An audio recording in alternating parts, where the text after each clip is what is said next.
What is the fastest way to monetize when you have new assets with limited traffic?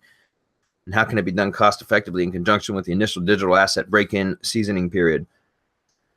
I'm not sure what you mean. Like, are you doing affiliate? Are you doing local or what? Like for local, when you have limited traffic, how can you monetize? Well, with lead gen, if you got limited traffic, but you're still providing leads or producing leads, you sell the leads, right? If it's a digital asset that you own that you want to like do a rank and rent, then you can lease it out. Even if it's limited at the beginning, right?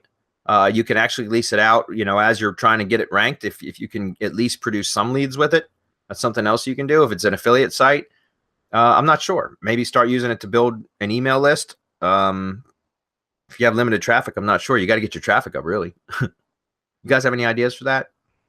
Any good suggestions for that one?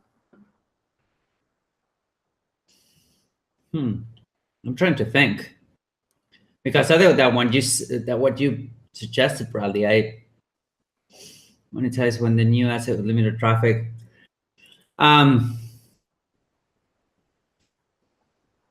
I guess like you can definitely start building a list, you know, right off the bat. I always recommend that. I mean, when you have, because the main point of these websites is to catch as many long tails as possible, right?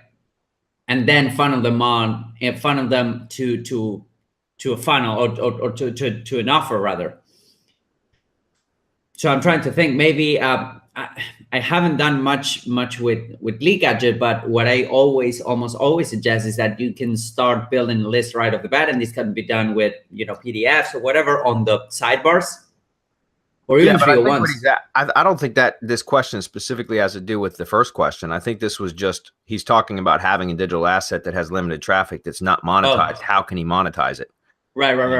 Well, in any case, if you have limited traffic, it's going to be difficult to monetize because that's where the monetization comes from, right? Yeah, for the most part, unless you have or you find a high ticket offer for that traffic. You know what I'm saying? Yeah. In any case, if the for some reason I thought that the two were together, but if you have a low amount of traffic, yeah, that's gonna be hard. Unless you find a high ticket offer for that traffic. In any case, you will need a, you know, kind of a funnel to build it, you know, to sell it actually. So yeah, I mean, it's difficult to monetize a site that doesn't have much traffic unless it's super targeted traffic and you have a super targeted offer. You know? Right. So right. He says, I'm looking for insight beyond where to start of the Battleplan. By the way, great stuff. I need a low dollar entry point that provides an expedited one in a row win. Is it $5 Facebook ad, YouTube video, and affiliate offer, for example? I'm not sure. I'm not really following that question. Nigel, I apologize. He says, what would you do? A brief real life 3-figure example would go a long way. I'm not sure. Are you talking about spending $5 a day on Facebook ads, YouTube videos? I'm not sure I understand the question. Like he's got new assets, right? It hasn't been around for a while. He's built stuff. So what would be the low dollar entry point to start winning with? Yeah. Oh, maybe to drive traffic to that asset. Maybe that's what he's asking about. Yeah, kind of a $5 Facebook ad or YouTube video campaign, $5 a day. Would give him some results. So at the end of the day, it's always the same, Nigel. You either have money to spend or you work hard to get the organic side of things growing, right? You need to have a balance. Like you can have, like, if you have a lot of money right off the bat, you can buy a lot of data out of Facebook or YouTube, right? Or Google AdWords with paid traffic.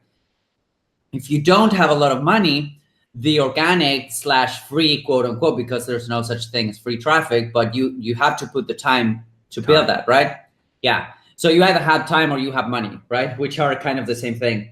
But the main point here is that it still remains. I would definitely, for $5 a day on Facebook ads, I will try to build a list, because when you have a list, you can sell them CPA offers, you can sell them, you know, your own products, you can sell placements on your newsletter for other companies, etc., etc. At the end of the day, it's going to take you longer. It's not like you can magically make money. It's not like it was like, I don't know, 10 years ago. It's not that anymore.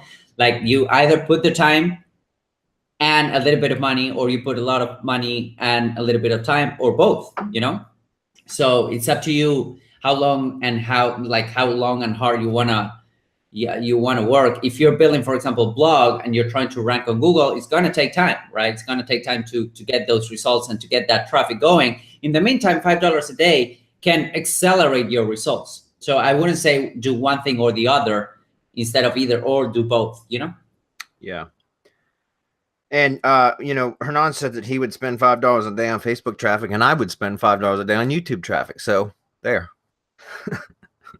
So what I'm saying is pick whatever works for you. Like me, I don't want to run Facebook ads. I know it works, but I just don't want to do it. So I would run YouTube ads. But either way, just figure out something that's going to generate some traffic. And $5 a day to generate traffic, if your targeting is right, can produce some really good traffic. So yep, I agree.